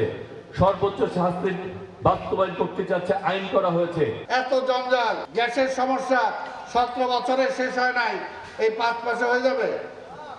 তবে আমরা চাই, হ্যাঁ, সরকার চেষ্টা করতেছে, দেখবেন গ্যাসের সমস্যা অনেক সমাধান হবে। বিদ্যুতের সমস্যা এতদিন ধরে তৈরি করে রাখছে, একটু ধৈর্য ধরেন, ইনশাল্লাহ সমাধান হবে। গণ অভ্যুত্থান পরবর্তী সময়ে মানুষের প্রত্যাশা যেমন আকাশচুম্বী হয়েছে, তেমনই ধৈর্যের চ্যুতি ঘটেছে বলে মন্তব্য করেছেন বিদ্যুৎ প্রতিমন্ত্রী অনিন্দ ইসলাম অমিত। দুপুরে যশোরের এক অনুষ্ঠানে প্রধান অতিথির বক্তব্যে তিনি এই মন্তব্য করেন। এ সময় জাতি গঠনে শিক্ষকদের গুরুত্বপূর্ণ ভূমিকা রাখার আহ্বান জানান প্রতিমন্ত্রী। গণ অভ্যুত্থান পরবর্তী সময়ে আবার এই ঘটনা ঘটেছে, আমাদের আকাঙ্ক্ষা, আমাদের প্রত্যাশা কিন্তু আকাশচুম্বী হয়ে গেছে, আবার আমাদের ধৈর্যের চ্যুতি ঘটে গেছে। প্রত্যাশা কিন্তু আকাশচুম্বী হয়েছে, কিন্তু আমাদের ধৈর্য কিন্তু রাতারাতি কমে গেছে। তো আপনারা এই ব্যাপারে সমাজে আপনারা মানুষকে তৈরি করতে পারেন। চিকিৎসা সেবার মান, জনবল ও অবকাঠামোগত সংকট দূর করতে রাজনৈতিক মতপার্থক্য ভুলে সবাইকে ঐক্যবদ্ধ হওয়ার আহ্বান জানিয়েছেন পানি সম্পদ প্রতিমন্ত্রী ফরহাদ হোসেন আজাদ। দুপুরে পঞ্চগড় আধুনিক সদর হাসপাতালের ব্যবস্থাপনা কমিটি ও অংশীজনদের মতবিনিময় সভায় কথা বলেন তিনি। এইখানে যখন কোনো ব্যক্তি অসুস্থ হয়, সে কোন দলের, কোন মতের, কোন ধর্মের, সেই হিসাবে কিন্তু এখানে চিকিৎসা সেবা নিয়ে আসে না। তার বরং পরিচয় হচ্ছে সেইখানে রুগী এবং সেইখানে সেবা নিতে আসে। কাজেই আমি মনে করি এইখানে দল, মত, ধর্ম, বর্ণ আমাদের সবাইকে ঐক্যবদ্ধ হতে হবে এবং সেই ঐক্যবদ্ধ হয়ে এই পঞ্চগড়ে আধুনিক সদর হাসপাতালকে আমরা একটি মানসম্পন্ন, একটা আমাদের সেবাদান প্রতিষ্ঠান হিসেবে আমরা আগামী গড়ে তুলতে চাই। খানাখন্দে ভরা রাস্তা দিয়ে ঝুঁকি নিয়ে চলছে যানবাহন। বেহাল জামালপুর পৌরসভার রাস্তা, বাড়ছে জনভোগান্তি ও দুর্ঘটনা। বর্ষার অজুহাতে কর্তৃপক্ষ বলছে সড়ক সংস্কারে বরাদ্দ পেলেই শুরু করা হবে কাজ। জাহাঙ্গীর আলমের পাঠানো তথ্য, আবুল কালাম আজাদের তোলা ছবি নিয়ে রিপোর্ট। কোথাও উঠে গেছে কার্পেটিং, কোথাও তৈরি হয়েছে গভীর গর্ত, বিভিন্ন অংশে জমে আছে পানি। জামালপুর পৌরসভার কয়েকটি সড়কের এমন দশা। শহরের প্রাণকেন্দ্র মিয়াবাড়ি, ইকবালপুর, ডাকপাড়া, বিসিক শিল্পনগরী সহ অন্তত অর্ধশত সড়ক এখন খানাখন্দে ভরা। ভাঙাচোরা রাস্তায় চলাচল করতে গিয়ে দুর্ভোগে বাসিন্দারা, বাড়ছে দুর্ঘটনার আশঙ্কাও। স্থানীয়দের অভিযোগ, বছরের পর বছর ধরে রাস্তা সংস্কারের উদ্যোগ চোখে পড়েনি। মানুষে এই রুটে যাওয়ার খুব কষ্ট, খুবই সমস্যা। পলাশগড়ের শেষ মাথায় যে রাস্তা ভাঙাটা আপনারা দেখতে পারতেছেন, এটা আপনার দীর্ঘদিনের দুর্দশার কারণ। মানুষের কাছে শুনি যে রাস্তা টেন্ডার হয়, এই কাজগুলো অন্য বাইরে নিয়ে যায়। প্রতিকার পাচ্ছি না এবং এদিক দিয়ে কোনো মালামাল বহন করা যাইতেছে না। তবে পৌর কর্তৃপক্ষ বলছে ক্ষতিগ্রস্ত সড়কগুলো ইতিমধ্যে পরিদর্শন করে প্রয়োজনীয় বরাদ্দ চাওয়া হয়েছে। বড় বড় যে রাস্তাগুলো ক্ষতিগ্রস্ত হয়েছে, যেটা এখন এই মুহূর্তে মেরামত করা সম্ভব নয়, ওই সমস্ত রাস্তাগুলো আমরা এস্টিমেট করে মিনিস্ট্রিতে পাঠানো হচ্ছে। যদি মিনিস্ট্রি থেকে আমরা ফান্ড পাই তাহলে দ্রুত ওই রাস্তাগুলো আমরা সমাধান করব। জামালপুর পৌরসভার 12টি ওয়ার্ডের অধিকাংশ সড়কই নাজুক। সময় সংবাদ, জামালপুর। ভোরের সময় এই ছিল আমার কাছে। পরবর্তী সংবাদগুলো জানাতে যুক্ত হবেন কাজল আব্দুল্লাহ। ধন্যবাদ যশোর। পরবর্তী সংবাদগুলো জানাবো আমি কাজল আব্দুল্লাহ। দেখছেন ভোরের সময়, সঙ্গেই থাকুন। দেখছেন ভোরের সময়। রাজধানীর সদরঘাটে প্রতিপক্ষের ধারালো অস্ত্রের আঘাতে এক পোশাক শ্রমিকের মৃত্যু হয়েছে। ঘটনার সুষ্ঠু তদন্ত করে বিচারের দাবি নিহতের পরিবারের। এই ঘটনাস্থল থেকে জড়িত সন্দেহে 10 জনকে আটক করেছে পুলিশ। সদরঘাটের ইস্ট বেঙ্গল মার্কেটে প্রতিপক্ষের ধারালো অস্ত্রের আঘাতে প্রাণ গেছে মিতুল নামে এক পোশাক শ্রমিকের। প্রত্যক্ষদর্শীদের দাবি, মাদক সেবনে বাধা দেওয়াকে কেন্দ্র করে শনিবার রাতে মার্কেটের ভেতর দুই পক্ষের মধ্যে সংঘর্ষ হয়। এক পর্যায়ে মিতুলকে কাপড় কাটার কাঁচি দিয়ে আঘাত করলে গুরুতর আহত হয়। তাকে উদ্ধার করে হাসপাতালে নিলে চিকিৎসক মৃত ঘোষণা করেন। মিতুল ভাই খাড়া ছিল, আমিও খাড়া ছিলাম ক্যান্টিনের সামনে। পরে হেরা আয়া কইতে গাঙ্গ দুজনে দিছে দৌড়ানি। পরে হইলো সিঁড়ির সামনে এতে মিতুল ভাইরে ফালায়া এরা কেচি দিয়ে পাড়ায়া একলগে মনে করেন 5-6 জন আসিল। কি নিয়ে মারতেছে আমি কিছু জানি না। পরে আম করে সবাই ওই যে বাইরের রুমে গেছি, এর ভিতরে তো শুনি কি যে আহত হয়েছে, যায় দিয়ে কি ওর অবস্থা খারাপ। মাদক যেটা হয় এটা কিছু কিছু লোকেরা করে, যেমন বাথরুমের কোনায় মানা করি, তারপরও শোনে না। হত্যাকাণ্ডের সুষ্ঠু তদন্ত করে জড়িতদের শনাক্ত এবং দৃষ্টান্তমূলক শাস্তির দাবি জানিয়েছেন নিহতের স্বজনরা। আমি গাড়ি চালাইতেছি, মিরপুরতে সিরিয়াল লয়ে গেছি, বিরুলিয়া ব্রিজের গোড়া পর্যন্ত গেছি। পর এর ভিতরে আমার স্বাস্থ্য ভাই দেশের থেকে ফোন দিছে চৌকিদার, কই তুই? আমি তো গাড়ি চালাই। কয় সদরঘাট তোর পোলার খবর শুনছো? আমি কই না। তোর পোলার লাগে বলে গ্যাঞ্জাম হয়েছে, হ্যাঁ মার্কেটে তোর পোলার বলে কোপাইছে। আইসা তো শুনি যে আমার ছেলে নাই। আমাদের দাবি হয়েছে ভাই যেটা সুস্থ তদন্ত করে সুস্থ বিচার, আর আমরা এই বিচারটা চাই। এদিকে ঘটনাস্থল থেকে জড়িত সন্দেহে 10 জনকে আটকের পর পুলিশ জানিয়েছে দোষীদের বিরুদ্ধে নেওয়া হবে আইনগত ব্যবস্থা। আমরা এই ঘটনা সংক্রান্তে তাৎক্ষণিক ঘটনাস্থল থেকে আমরা 10 জনকে জিজ্ঞাসাবাদের জন্য থানায় আনছি। আমাদের জিজ্ঞাসাবাদের প্রক্রিয়া চলছে। জিজ্ঞাসাবাদ শেষে যাচাই বাছাই পূর্বক আমরা পরবর্তীতে আইনগত ব্যবস্থা গ্রহণ করব। এ ঘটনায় রাজনৈতিক পরিচয়কে প্রাধান্য দেওয়া হচ্ছে না বলেও জানিয়েছে পুলিশ।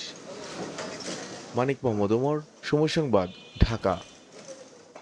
মাদারীপুরে পানিতে ডুবে 2 কিশোরীর মৃত্যু হয়েছে। শনিবার দুপুরে শিবচরে বালাকান্দি গ্রামে গোসল করতে গিয়ে পাশের পুকুরে নামে জান্নাতুল, আতিকা ও লাবিবা। দীর্ঘক্ষণ তাদের দেখতে না পেয়ে সন্দেহ হয়। 2 ঘন্টা পর জান্নাতুল, আতিকাকে পানিতে ভাসতে দেখেন স্থানীয়রা। পরে উদ্ধার করা হয় লাবিবাকে। 3 জনকেই শিবচর উপজেলা স্বাস্থ্য কমপ্লেক্সে নিলে চিকিৎসক জান্নাতুল ও আতিকাকে মৃত ঘোষণা করেন। 2 কিশোরীর মৃত্যুতে এলাকায় নেমে এসেছে শোকের ছায়া।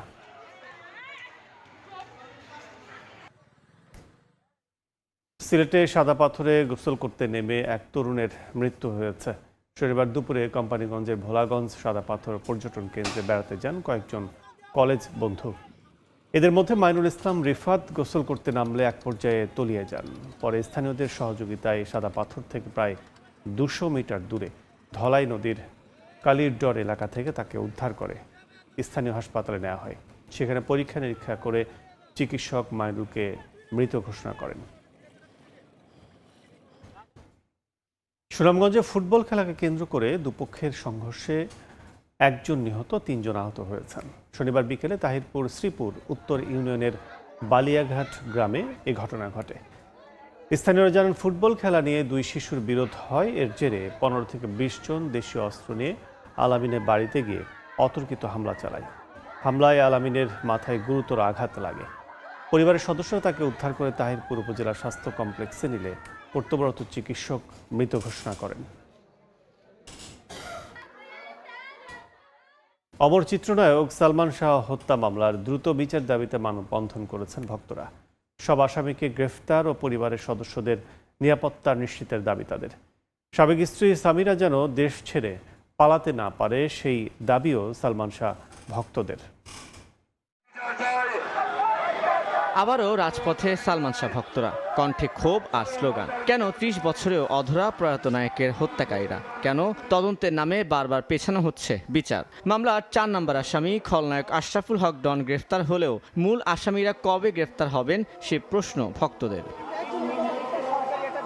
শনিবার জাতীয় প্রেস ক্লাবের সামনে সালমান শাহ হত্যা মামলার বিচারের দাবিতে মানববন্ধন করেন ৬৪ জেলার সালমান ভক্তরা। ডনকে রিমান্ডে নিয়ে জিজ্ঞাসাবাদ, অন্য আসামিদের জামিন বাতিল করে গ্রেফতারের দাবি জানান ভক্তরা। একই সঙ্গে নায়ক সালমান শাহ সাবেক স্ত্রী আসামি সামিরা যেন দেশ ছেড়ে পালাতে না পারে সেই ব্যবস্থা নেওয়ার দাবি তাদের।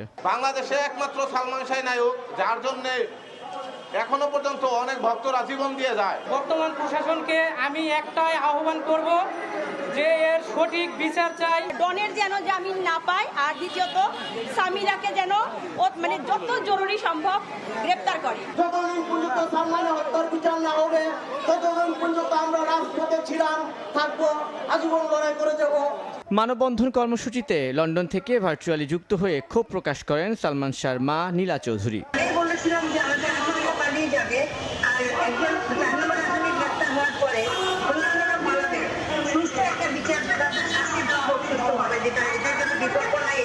পরে সালমান শাহ হত্যার বিচারের দাবিতে বিক্ষোভ করেন ভক্তরা।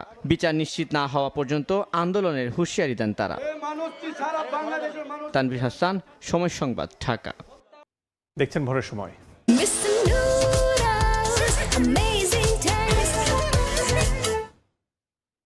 মাদারীপুরে ভ্যান ও নসিমনের সংঘর্ষে একজন নিহত হয়েছেন। নোয়াখালীতে মাইক্রোবাসের ধাক্কায় প্রাণ গেছে ইউনিয়ন বিএনপি নেতার।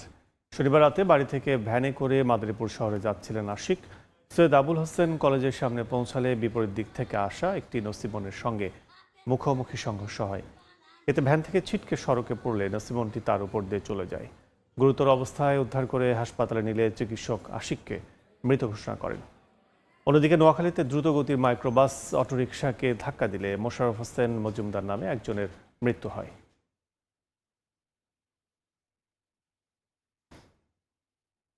এদিকে ঝিনাইদহে পুকুরের পানিতে ডুবে এক স্কুল ছাত্রের মৃত্যু হয়েছে। বগুড়ায় নদীতে পড়ে নিখোঁজ হয়েছে আরও এক যুবক। পুলিশ জানায় ঝিনাইদহের মডার্ন মোড় এলাকায় ভাড়াটিয়া শাহিন হোসেনের ৭ম শ্রেণী পড়ুয়া ছেলে আল আরাবি বিকালে প্রাইভেট পড়তে যায়। সন্ধ্যা হলে বাড়িতে ফিরে না আসায় পরিবারের লোকজন খোঁজাখুঁজি শুরু করেন। পরে উপজেলা পরিষদের পুকুর পাড়ে ওই কিশোরের ব্যাগ পড়ে থাকতে দেখে ফায়ার সার্ভিসে খবর দেয়। ফায়ার সার্ভিস এসে পুকুর থেকে তাকে উদ্ধার করে হাসপাতালে নিলে চিকিৎসক মৃত ঘোষণা করেন। এদিকে বগুড়ায় আব্দুর রশিদ নামে এক যুবক ছাগলের জন্য ঘাস নিয়ে ফেরার পথে যোবরা নদীর একটি শাখা পার হওয়ার সময় পানিতে তলিয়ে যায়। এরপর থেকে তাকে উদ্ধারের অভিযান চালাচ্ছে ফায়ার সার্ভিসের ডুবুরি দল।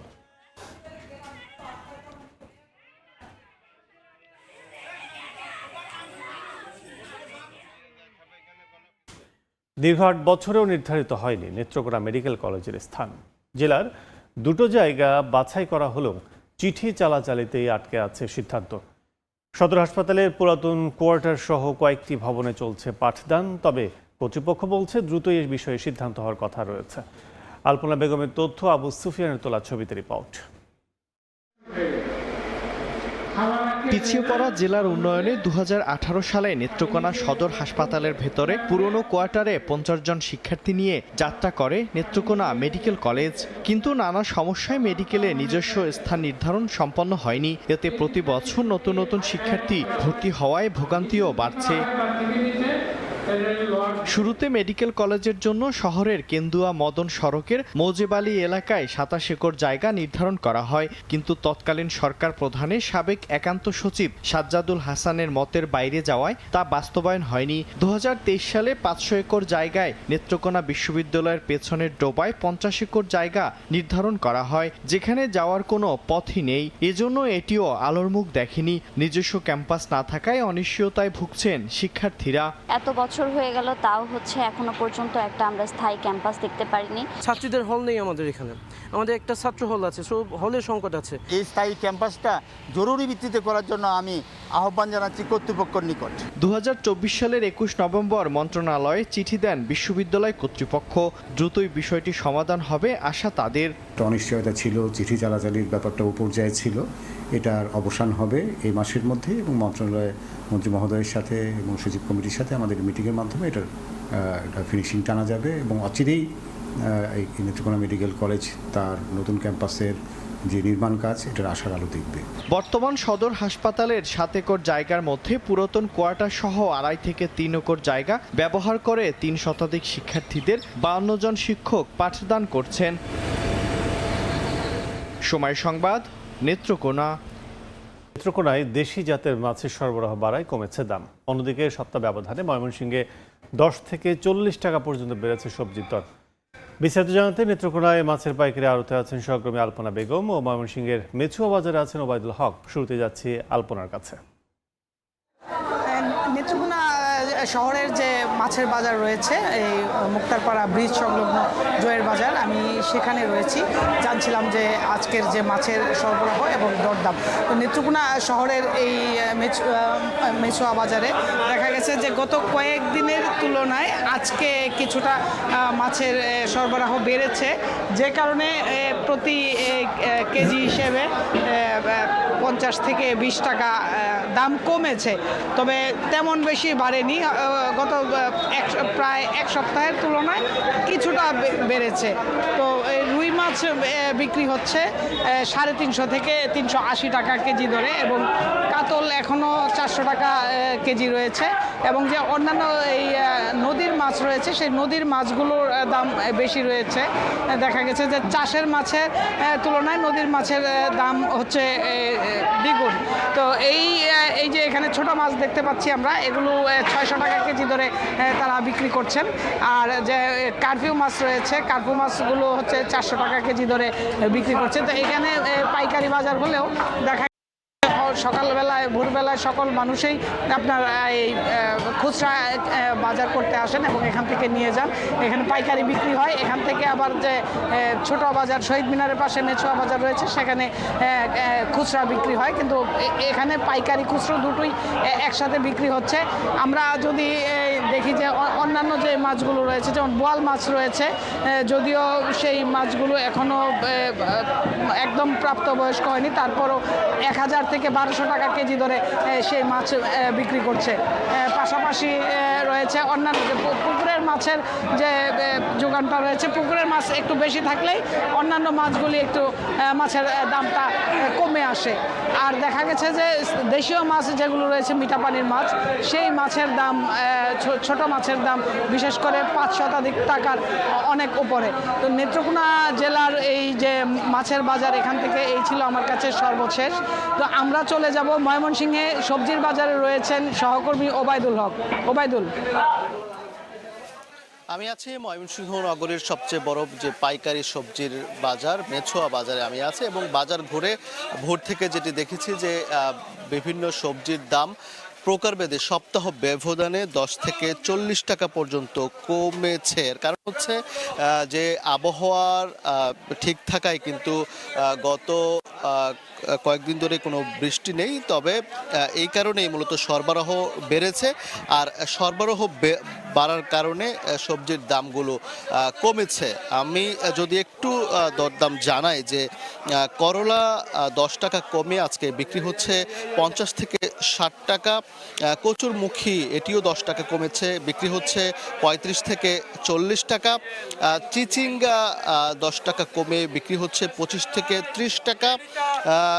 পটলও 10 টাকা কমেছে, এটি আজকে বিক্রি হচ্ছে 40 থেকে 45 টাকা। শসা বিক্রি হচ্ছে 15 থেকে 20 টাকা, যেটি এক সপ্তাহ আগে যেটি ছিল 25 থেকে 30 টাকা। বেগুন কিন্তু প্রায় 30 টাকা কমেছে, বেগুন কমে হয়েছে আজকে বিক্রি হচ্ছে 50 থেকে 60 টাকা। এবং টমেটোর দাম কিন্তু স্থিতিশীল রয়েছে, 100 থেকে 110 টাকা বিক্রি হচ্ছে।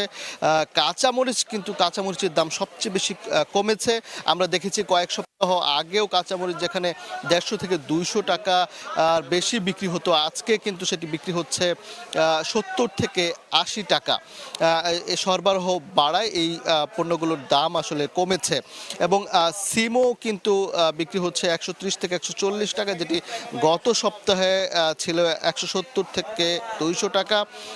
ঢেঁড়স বিক্রি হচ্ছে 30 টাকা কমে 40 টাকায়। কচুরলতি যেটি বিক্রি হয়েছে গত সপ্তাহ একই দাম ছিল 60 টাকায়, আজকে বিক্রি হচ্ছে। ঝিঙ্গা বিক্রি হচ্ছে গত সপ্তাহ যেটি 80 টাকা ছিল, আজকে 50 টাকা। কাঁকরোল বিক্রি হচ্ছে 40 থেকে 50 টাকা। লেবু 40 টাকা কেজিতে বিক্রি হচ্ছে। তো সব মিলিয়ে বলা চলে যে সরবরাহ বাড়ায় সব সবজির দামই কিন্তু কমেছে। তো বিক্রেতারা যেটি বলছেন যে আবহাওয়া যদি এরকম থাকে তাহলে আস্তে আস্তে দাম আরও কমতে থাকবে। তো এই ছিল ময়মনসিংহ থেকে আমার কাছে সবজির দরদাম নিয়ে সবশেষ খবরাখবর। নিত্যপণ্যের পাইকারি বাজারের খবর জানতে সরাসরি ছিলাম ময়মনসিংহ ও নেত্রকোনায়। জলাবদ্ধতায় নষ্ট হয়ে গেছে জামালপুর হর্টিকালচার সেন্টারের শতাধিক লিচু গাছ। এতে বন্ধ চারা উৎপাদন ও বিক্রি কার্যক্রম। পানি নিষ্কাশনের পর নতুন করে গাছ রোপণ করে কার্যক্রম সচলের পরিকল্পনার কথা জানিয়েছেন কর্মকর্তারা। জাহাঙ্গীর আলমের পাঠানো তথ্য, আবুল কালাম আজাদের তোলা ছবিতে রিপোর্ট। গাছের গোড়া পচে বিবর্ণ পাতা, জলাবদ্ধতায় অধিকাংশ লিচু গাছের জীর্ণদশা। টানা 3 বছর ধরে জলাবদ্ধ জামালপুরের হর্টিকালচার সেন্টার। এতে বাগানের শতাধিক লিচু গাছ পানিতে তলিয়ে শিকড়ে ধরেছে পচন, পাশাপাশি শুকিয়ে গেছে ডালপালা। অথচ একসময় এই বাগান থেকে উৎপাদন করা হতো কয়েক হাজার কলম করা লিচু চারা, পাশাপাশি বিক্রি করা হতো বাগানের লিচুও। এখন সব কার্যক্রমই বন্ধ। পানি আটকার কারণে গাছগুলি মারা গেছে। ওই লিচুগুলোর চারা অনেক জায়গায় অনেক মানুষ আসে, কিন্তু এখন তো সেটা আর হচ্ছে না। মাতৃ গাছে আমাদের মারা গেছে। অনেক খারাপ লাগে, আমরা লিচু খাইতে পারি না। এটি তো সবারই লস, সরকারেরও লস। আমাদের এই মাতৃবাগানগুলোর মৃত গাছ আমরা অপসারণ করে নতুন করে আবার মাতৃবাগান আমরা সৃজন করতে পারি। পানি নিষ্কাশনের পর নতুন করে লিচু গাছ রোপণ করে কার্যক্রম সচল করার কথা জানায় পৌর কর্তৃপক্ষ। আমরা এলজিসি আরআরপি প্রকল্পের আওতায় একটা প্রকল্প নিয়েছি। এই প্রকল্পের কাজ শেষ হলেই আশা করতেছি এলজি হর্টিকালচার এবং কৃষি ফার্মের পানি সম্পূর্ণ অপসারণ হয়ে ব্রহ্মপুত্র নদীতে পড়বে। জলাবদ্ধতায় হর্টিকালচার বাগানের অন্তত 137টি লিচু গাছ মরে গেছে। সময় সংবাদ, জামালপুর।